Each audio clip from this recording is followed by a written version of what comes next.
Okay, guys, we're going to get started. Again, we have an amazing audience, and we have a full audience on the last session. I want to congratulate all of you. Let's give ourselves a round of applause. And in addition, we have about 500 people who are watching this remotely. So I want to shout out to those people that are still with us. I'm glad you're here, and thank you for participating. Our last session is utilizing de-escalation and crisis negotiation techniques in your court. The presentation, in this session, you will learn practical de-escalation and crisis negotiation techniques that can be employed by judges, court staff, and other professionals to maintain a safe and orderly environment while addressing the needs of the individuals exhibiting disruptive or distressing behavior. You will learn key approaches for effectively calming tense situations and minimizing conflict and facilitating constructive communication with parties in crisis. Melvin Bowser is the mental health trainer for the Texas Commission on Jail Standards. Sergeant Shawn Edwards is a mental health officer with the Burleson County Sheriff's Office. Eric Fox is a law enforcement liaison for Central County Services. Welcome to our panel. Also, I do mediations. These skills apply not only, they would apply in therapy sessions, they apply in mediations, they apply to all the various situations, not just the courtroom. So, gentlemen, would y'all take over? Good morning. The only reason I agreed to do this is because they told me that by the time I get up here, there would only be about 12 people left. So, They lied. So the rest of you, good luck. So what we're going to do this morning, we're just going to go over a little bit of information. In a 45-minute presentation, there's only so much that you can teach a person about de-escalation, right? So we're just going to teach you some basic concepts to understand that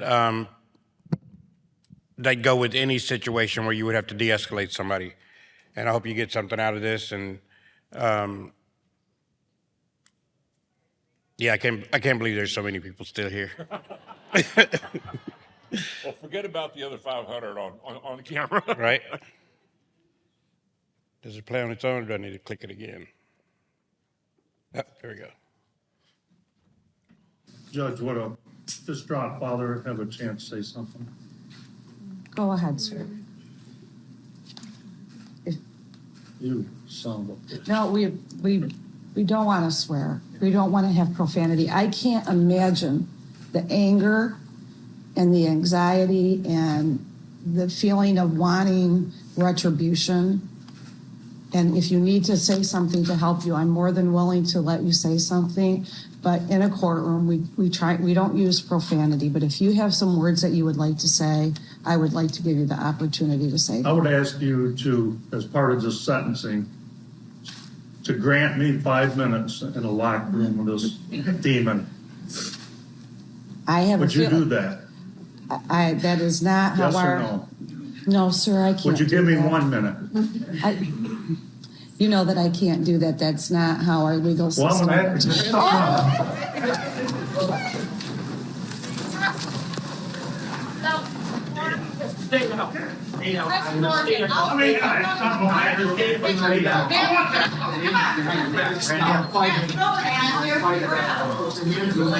I want that son of a bitch behind your back. I don't. Give me 1 minute with that bastard. Yeah, go ahead. You're getting sorry.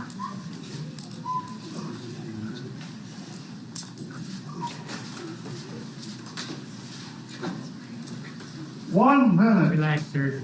Relax. Take it easy, buddy. Just relax.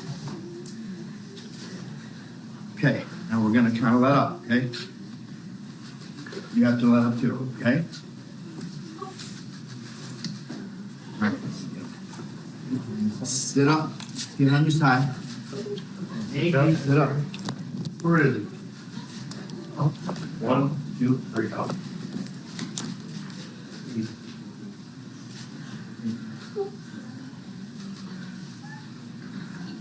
What if this happened to you guys? Not behave like that. No one can behave like this. I'm gonna make sure it's crystal clear. You haven't lived through it, lady. You cannot behave like this. This is letting him have this power over us, okay? She will come out and tell you this. I don't want to see another parent get arrested or put handcuffs on or a victim. We cannot behave like this. I understand Mr. Margrave's frustration, but you cannot do this. This is not helping your children. This is not helping your community. This is not helping us. This is not helping the police department.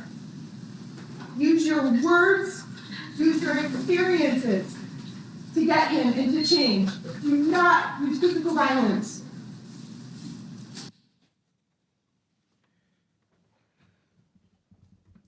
So just to kind of get your thoughts on that, how many of you think the de-escalation went well in that video? Raise your hand. How many of you think it went bad? Okay, so my opinion on watching this video is both. It went well in some aspects, and in some aspects it was kind of bad. Any judges in here? Okay, plug your ears. I'm about to talk about you guys. The judge did a very good job of remaining calm when she was talking to him, right? Would y'all agree with that? Can anybody in here tell me anything that you can see that she may have done wrong in that? Somebody say something over here? So as a person who is well-versed in de-escalation, the thing that, oh, I'm sorry, you got somebody? Okay. You said it would have been good to ask him to be reseated, to be seated? Okay. And why do you say that? One, it's a calming effect, and two, it slows down whatever's going to happen and tries to get back up. Okay, excellent. Anybody else?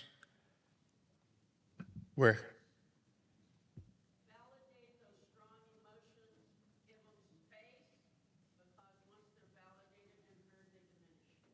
Validate the emotions and give them space. Those are the two things that jumped out to me the most in that video. Was she did a very good job of remaining calm, but she also did a very good job of allowing his emotions to continue to go up, right? And I know in a setting like that, that's hard. Now, I just want to ask, are y'all familiar with what that was? Does anybody in here know? Okay. So, what's his name? Larry Nassar? Do y'all know who Larry Nassar is? He was a guy who, he was a doctor or something, and he made a lot of inappropriate examinations on like Olympians, female athletes. And so this guy was standing in front of his two daughters, and he had heard all the stuff that this guy had done, so he wanted an opportunity to speak. So that's kind of where it went wrong, because he's standing right in front of his daughters after hearing all that. And it was just a rough situation for him to be in. And just the couple of little spots where the judge could have done something to keep it on track, she didn't catch it. Now, on the flip side of that, the part where I think went well was sometimes when you're de-escalating, well, let me put it a different way. De-escalation is not always the only answer. Sometimes it's part of the answer. And so what they did was they got him restrained to make him safe. And then I don't know if y'all caught this, but when they had him down on the ground, there was an officer whispering in his ear the whole time, calming him down. And all he was telling him was, it's going to be okay. Just calm down. We got you. We're going to take care of you. Right? And that in itself was a de-escalation technique, even though it was in the middle of a use of force. And I feel like that's an important point, because you can de-escalate somebody at any time, even while you're using force on them to keep them safe. All right? Now, the only reason I used force on him was to keep him safe. And therefore, I thought it was a very appropriate use of force in the middle of it. So these are the kind of things that that we look for in what we can do to de-escalate people. Is we try to just find where their emotion is and work with that, okay? And that's what we're going to be talking about here this morning. So in understanding their behavior and understanding crisis behavior and in understanding how to communicate with them, we first have to understand the behaviors, right? So we're going to go over the behaviors as far as the crisis behavior model, and we'll show you that here in just a second. You have baseline behavior, you have triggers, you have escalation, crisis, de-escalation, stabilization, and then back to baseline behavior. And this is just a visual representation of that. If you want to take some pictures of it or anything, I stole it off of Google, so if you don't like the way it's made, blame Google. But it has some good little just basic information for you on how de-escalation works. And again, de-escalation starts with understanding that person's mental state, okay? So at this point, I'm going to turn it over to Shawn and Eric, and they're going to go through all the different stages of de-escalation, and then I'll get back up here and talk a little bit at the end. And then after that's done, if you have any questions for me or anything, I'll be at the Cigars International. As we start with the 7 phases of the escalation, we start with what we're doing now. Calm or borderline. Everybody's out here mingling. Everybody's, maybe starting to think about the road, the travel back home. We're starting to go through this. But we just go through our normal events.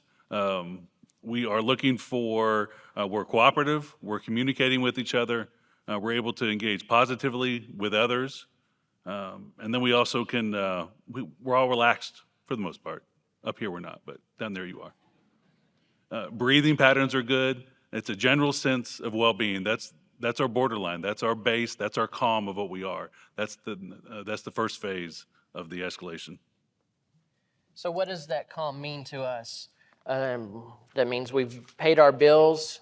Life is going pretty good. We don't have a whole lot of stressors that we're worried about. So that's our calm. So how do you respond to someone who displays that behavior on our baseline? You want to support ongoing calmness? We have 32 minutes left in here, so I would support you guys on continuing to stay calm and be ready, right? Praise good behavior. When you're talking with an individual who's in your courts or even outside, praise the behavior when they do good, when we do good, right? We got to love ourselves as well. Clear explanations. Showing that video that we have for y'all this morning, did he know all the rules, right? So be very clear, because if we know all the rules, I sat in a presentation yesterday with Erin, and she told her son to put her purse in the car, and the car would start. She didn't explain everything. So I stole it from Erin if she's in here. That was explain all the rules, have that clarity. A real big point that was brought up from one of the questions was the validation. Validation in all of our lines of work. Me being law enforcement, putting that knife down or stepping away from something that could be something dangerous. Validation is so big. Get that positive, because you're trying to build that rapport with the individual as quickly as you're able to, as effectively as you're able to. You're trying to get that rapport going. Step 2 is going to be the trigger. And of course, we're talking about court settings. Walking into a court is going to be a trigger. Seeing the judge when the judge walks in, all rise, you're in that courtroom. All the bailiffs around. Maybe it's one of those court settings where you're hearing, your process isn't going to take very long, and there's a bunch of other lawyers and a bunch of other folks in there as well. So now you've got a whole bunch of people moving around with their own situations. The whole situation is going to be anxious, anxiety. It's going to be triggering for somebody. We use the word because that's exactly what it is. We want those hooks to keep people safe, but in that kind of environment, there's going to be a lot of triggers, and they could come from anywhere, depending on the individual's history. Have they been in a courtroom before? Have they been in front of a judge before for something along what's going on. Identify the trigger. Obviously, the courtroom is going to be one big trigger, the judge, the bailiffs, things like that. As an attorney or as an advocate for that individual is providing that support. I always teach, whenever I teach mental health classes to law enforcement, is tactical transparency. Tell the individuals what's going to happen before it's going to happen, so they have an idea of what to expect. That's a big thing. Law enforcement, unfortunately, doesn't like to communicate as well. Getting better. As long as Shawn and I and Melvin have been doing mental health training for jailers and law enforcement, we're getting the word out. We just need to get it into practice. But let people know what's going to happen. The judge is going to walk in. The judge is going to do this. This is what's going to happen during your hearing, during your process while we're here. These are the possible outcomes, good or bad. People want to be prepared for that. They don't want to suddenly hear, guess what, you're going to jail for 10 years. Whoa, that's not what we were talking about. So always provide that support. We can also maintain composure. Shawn or Melvin mentioned that deputy on top of the father, trying to calm him down, trying to keep his composure, because use of force raises obviously the officer's level of anxiety, but then trying to lower his and lower himself. Hey, I'm getting calm, you're calm, tone of voice, what you say. I always tell my son, it's not necessarily what you say, it's how you say it. That's always a big one right there. And then offer solutions. In that case, with the deputy on top of the father, the solutions are easy. It's we're going to get you up and we're going to get you moved. When you're in the courtroom setting, the solutions are we're going to go through this. You've already told them what's going to happen. And then this is what could happen. And then when we're done, we'll talk about what the next steps are. So one thing, remember our triggers as well, right? What are some of the things that stresses us? Something I would say is if we came down and you were the next speaker up here, do you think that's stressful? Yeah, you're in a room full of your peers and you're up here talking. So what are some of the things that happens when we have that stress? How well do you think we eat? How well do you think we sleep? So if you turn that into, man, I got to go see Judge tomorrow, and I've got to tell him that I did not have I had a dirty UA, or I wasn't able to make my payment. Those are stressors. They're not sleeping. So when we're talking with triggers and stressors, some of the things that we want to do when we're responding to that individual is remain calm. Remember, keep ourself calm, provide that support. If you're a judge, I've worked with judges across the state, and most of the judges I've worked with have been very respectful. Hey, judge, I had a dirty UA. This is my first time. Okay, but you're still working the program. You're still doing the things. Let's try to clean it up and provide them support, right? You want to make sure it's a calming effect, a calming environment. So what's one of the things that we do to make a calming environment?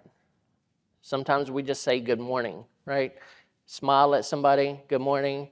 So calming environment, it takes away some of the stress. Offer solutions and reasonable options. Well, Shawn, if you quit smoking dope, then you'll quit being dirty. Okay. That's probably not a good, reasonable option, right? Hey, let's see what we can do for next week. I'm going to get you into AA, and let's talk to your counselor 2 more times this week. That may be a better option, right? Our calm has been disrupted. We've identified the trigger. We're in court. For whatever the reason we're in court, we're in court. Now the escalation phase is here. It's in a heightened emotional state. There could be some frustration, annoyance that they had to take off of work to be here when maybe they didn't feel they should be here in the first place. One thing about our lines of work is every individual we come across has a story. Every situation that we're involved with, even though they may be the same general idea, everything's different. That's what I enjoyed about law enforcement is you may patrol the same streets every day, but every day is different. Every day is different. The interpersonal conflicts, you don't know what's going to come, what they're going to bring into the situation, because now we've started that escalation process because of the situation of where they're at. Like Shawn mentioned, have they eaten? Did they have a good night's sleep? It's something as simple as that can escalate things. And maybe they woke up and now we're talking a flat tire and the kids are sick and, well, I've got a court hearing I got to go to and I can't be late. So the escalation of barely making it on time, we have no idea what's happened before that individual comes into the courtroom. They may be our clients. They may be somebody that we're an advocate for. We have no idea what's happened before they get to where we're going to meet them and help them try to get through that process.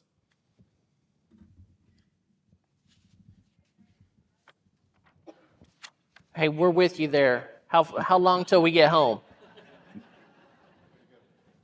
All right, let's get started. So we can get somebody to turn the lights off for us. Right. So on the escalation stage, open communication. Again, if you identify these behaviors beforehand, it's so much easier to keep them from getting to the crisis state.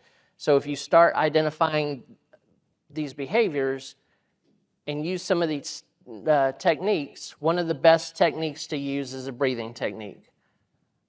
Taking that pause, taking in a deep breath. I use it out on the streets. I've seen judges use it in their courtrooms. Take that deep breath. What happens when we take that deep breath? Heart rate slows down. We get oxygen to the brain, so blood pressure lowers. So it starts doing a lot of good positive things for our body naturally, and we're able to make good decisions, better decisions. Again, provide clear and concise instructions. Be transparent. Tell them exactly what you want from point A to point Z.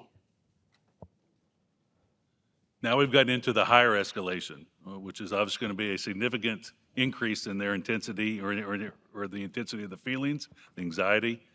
There could be heightened agitation, verbal aggression. Obviously, the father, even in his calm tone, had some high escalation in reference to the judge just wanting that few moments with that individual to have a nice little quiet talk. The increased hostility. Maybe you're trying to work with your client or the person you're advocating for, and they're shouting and they're yelling and they're swearing and they're just not understanding what's going on. That's where we're going to have to turn things around to, again, brace them beforehand, let them know beforehand, help them beforehand to know what's going to happen, what the judge might do, might say, the options available to them. How easy is it to communicate with a person who's in crisis, who has reached their breaking point? Is it easy? No, it's not. It's like, well, I ain't gonna say like hanging out with Melvin sometimes, but there's no communication that's being. So they're yelling, they're screaming, they're hollering at you. I'm going to go back to validate their feelings, right? Take a deep breath. And the number one thing that's worked for me is let that person wear down, because their body's going to get tired. That person's going to get tired. So if I start yelling back at Melvin, you cannot do that again, and Melvin's telling me, watch me, then we're going to be arguing back and forth. What's going to happen to me as the de-escalator? I'm going to get tired too. I'm going to be like, man, you do whatever, right? So stay calm. Now we're going to, I'm sorry, Shawn. Deep breathing helps. As they're ramped up, they're up here. Remember to keep your breathing for you, because that helps you make decisions that's going to help that individual that you're talking to. Now we're in a full-blown crisis. We've seen it. I bet there's been times we've been in it ourselves. The last point on there is active listening. Shawn and I teach in law enforcement, and as well with Melvin, we're big in active listening. I've been a negotiator for a long time, and active listening works. Some officers in law enforcement feel it's a foreign language, and I just don't do foreign languages. I can't learn that. But the majority of the folks in here are parents. How many times have you, as a parent, where your child has said, watch me do this, watch me do that, and you're on your phone or you're doing something else and they do whatever it is, and you tell them, oh, that's a wonderful job, that's the best thing I've ever seen in my life, and the child believes you. You didn't say a thing. You weren't looking, but the child believes you were. And that's a good example of active listening, is that child wanted to be heard, that child wanted to be seen, and they believed that's what happened. And that's what active listening is. It's just giving somebody a moment. Behind those feelings, behind that frustration, behind that anxiety, there's all that emotion is behind all of their behavior that they're doing. And active listening, you want to bring that emotion out so you can address it. Even if you say, you know what, I know you're frustrated about what's going on. Well, I'm not frustrated, I'm scared. Even that little correction right there starts that rapport building that gets to where, you know what, this person's trying to advocate for me, whatever the situation is, to try to start that process, because now we're at the high, we're at the crisis level, and now we're trying to get them to come back down again. So the number one thing that you do not want to do when you're talking with someone in crisis is what? I'm going to tell you. And if you don't believe me, take this home with you and try it on your spouse. Okay? Just calm down. I order you to calm down, Carly. Okay? So there's other ways to say it.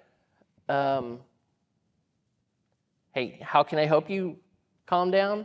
But don't tell the person, just calm down. Because what happens? Man, who are you to tell me that, right? So it's like throwing gas on a fire. It helps flame. The calm down, or the I understand how you feel. I understand how you feel. That's another one there. Now we've started that process of de-escalation, where we've used our active listening skills. We've maybe done your version of a tactical transparency. Again, you're in the courtroom. It's still a scary place. I don't care who you are. I don't care what level of court it is.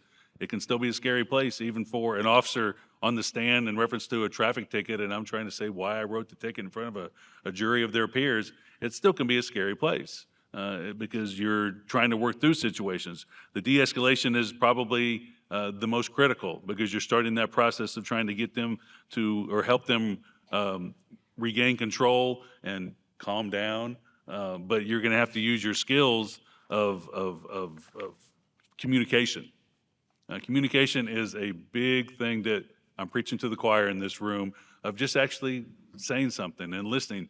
And the biggest, of course, we all know the biggest part of communication is the listening. But telling them what's going to happen and what's about to happen, or you know what, when we get through this, we'll sit down and go over the next hearing of what's going to happen. So when you see that breakthrough, individuals are starting to show signs of calming down. They're able to communicate a little bit better. So what we want to make sure we're doing is still provide a calm environment. So we may have to go into a conference room. We may have to go into somewhere where that person's going to feel safe. Use supportive communication. What would that look like? Hey, thank you for sharing this with me. Hey, I appreciate you talking to me. Validate their feelings. I hear that you're angry. Avoid blaming that person. Because you did this, the judge is going to do that. Hey, you want to avoid that. And allow time. It takes time. One of the greatest things of being a negotiator is that I've got a SWAT team standing out the door, and they're ready to go in and do whatever SWAT team members do, right? And the greatest feeling that I have is disappointing them when I can take time, validate somebody's feelings, communicate with them, and then they walk out and we go get a McDonald's burger. Stabilization, recovery. We've gone past that crisis. We've done the de-escalation. We've reinforced positive behaviors. We've helped them through this point of anxiety. Doesn't mean it's not going to return. It doesn't mean it's gone away completely, but we've helped them out through this. You're going to see the relaxation in their body. Maybe they're breathing a little bit better. Their speech patterns have returned to where they're not so upset or not saying such bad words. And their willingness to re-engage in the situation, try to help themselves get through the situation as well. So review, reflect everything that you've gone through with that individual. Again, that person wants to feel safe. They don't want to feel alone. So provide that support. Offer options rather than threats.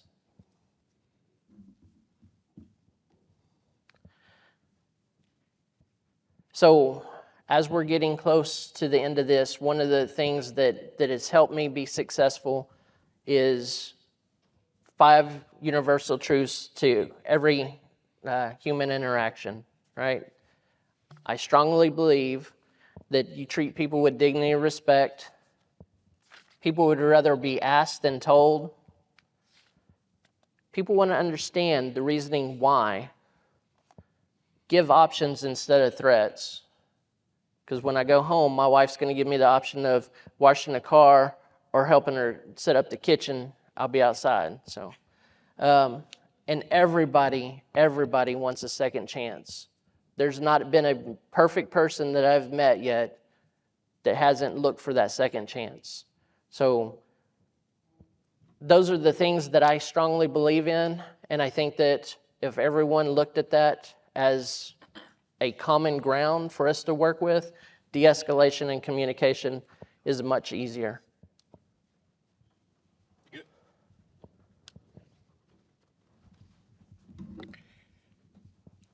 I need to go back and talk to you about some stuff. Oops, not that stuff. That stuff. So when it comes to de-escalation and dealing with somebody in crisis, what you have to understand, and this is the mistake that I see people make the most when they're trying to de-escalate somebody. If I'm in a heightened state of emotion, you've got to get me back down to a state of communication before you can start talking about how we're going to solve the problem. Okay, and that's the biggest mistake I see people make, is they go straight to problem solving while the person is not in the right mind frame to problem solve. And I always equate that to, and I mentioned it a minute ago, I always equate that to having the drunk friend, right?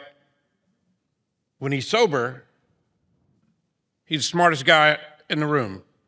And then as soon as you get a few, whiskey sours in him, then all of a sudden, you can't even make him understand that he can't drive because he can't figure out which key he's supposed to use, right?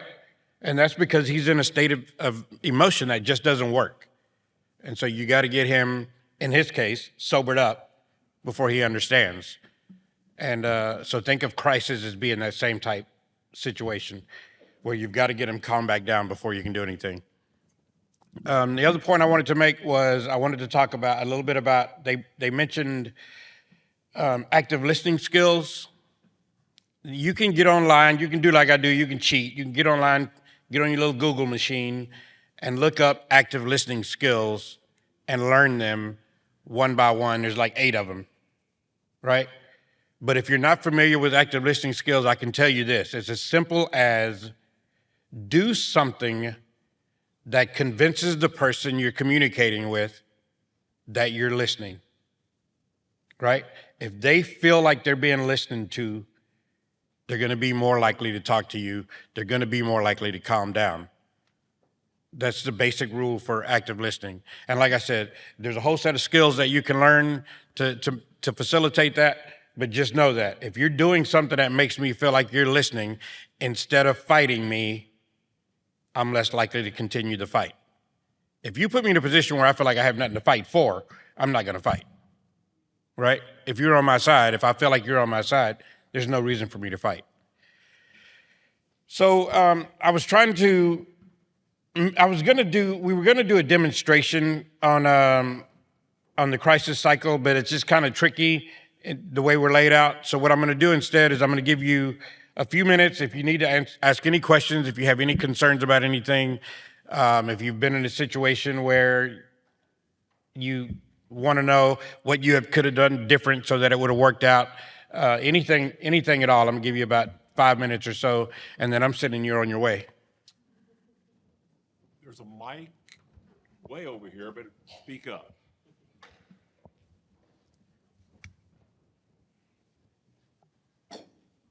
All right. right job. That's good.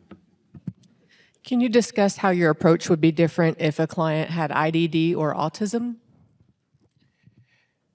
Well, since you bring that up, I have a daughter that is disabled, and she shows all the signs of having autism. I will tell you that she's never been diagnosed with it, so I'm not saying she has it, but she shows all the signs to having autism.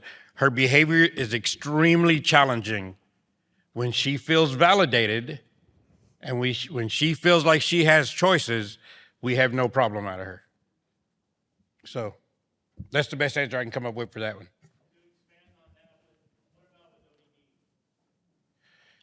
Ooh, that's a good one. Defiant disorder. That's a good one. He wants to know how would you deal with de-escalating somebody with ODD, oppositional defiance. These techniques work really in any situation if you're just calm enough and make that person believe that you're on their side.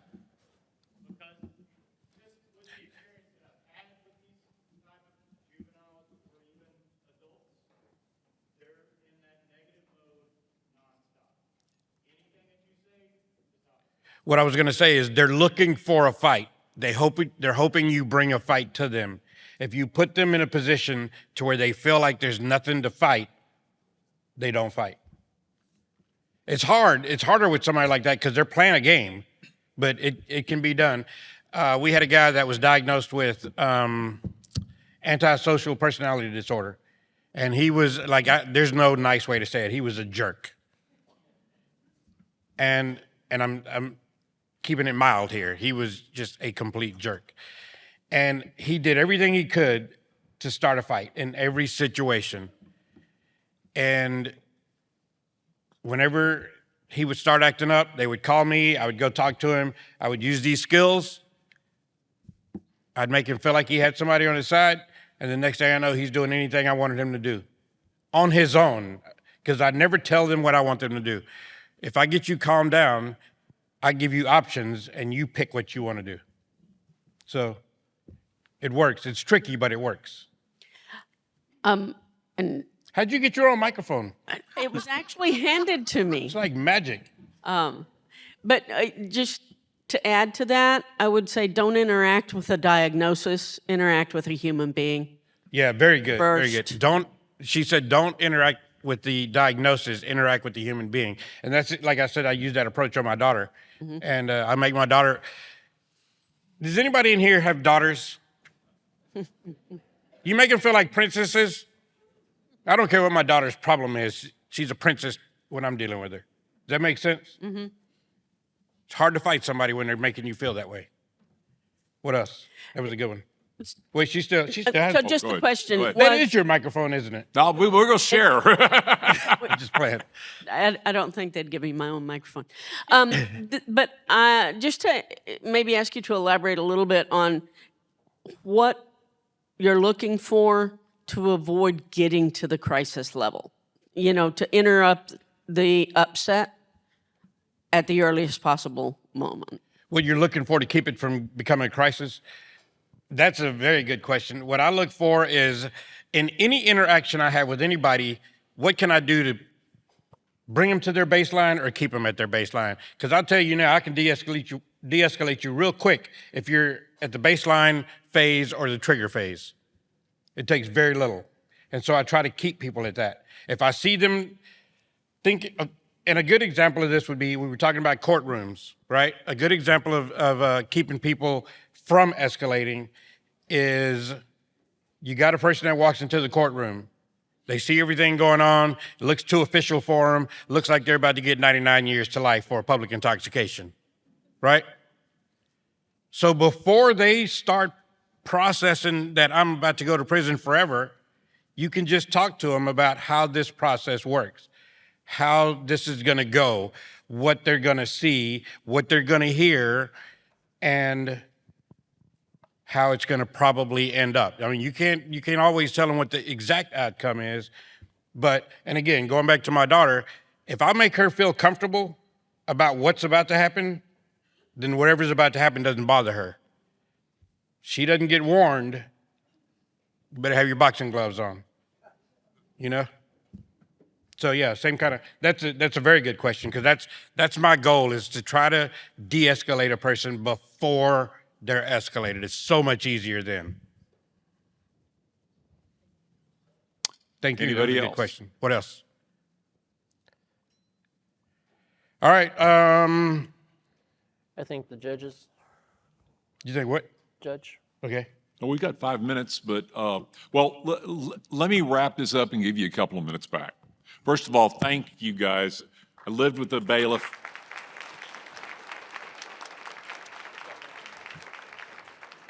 I lived with a bailiff in my courtroom for 18 and a half years, and the better bailiffs were calm and not aggressive and were able to de-escalate. And I always thought of it as voters. My bailiff got me 24 votes, 12 votes, whatever the number of people were in my room. The aggressive guy who was rude, he lost me votes all the time. So I always wanted a calm bailiff. First of all, thank you for being here, and thank those that are looking at us online. The vision of JSMH has always been collaboration, education, and leadership.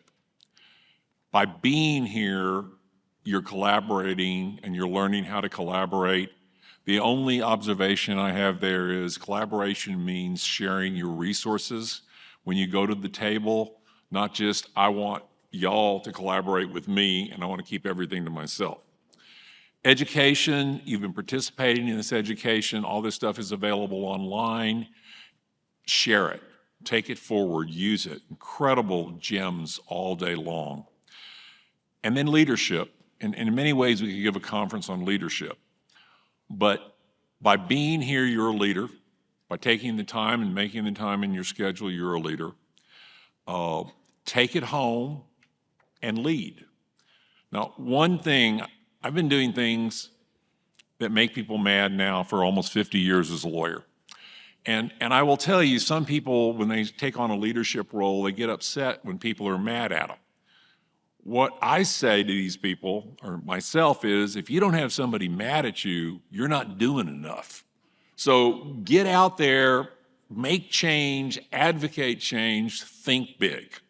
So again, thank you very much, and I'm going to give you guys back 2.5 minutes.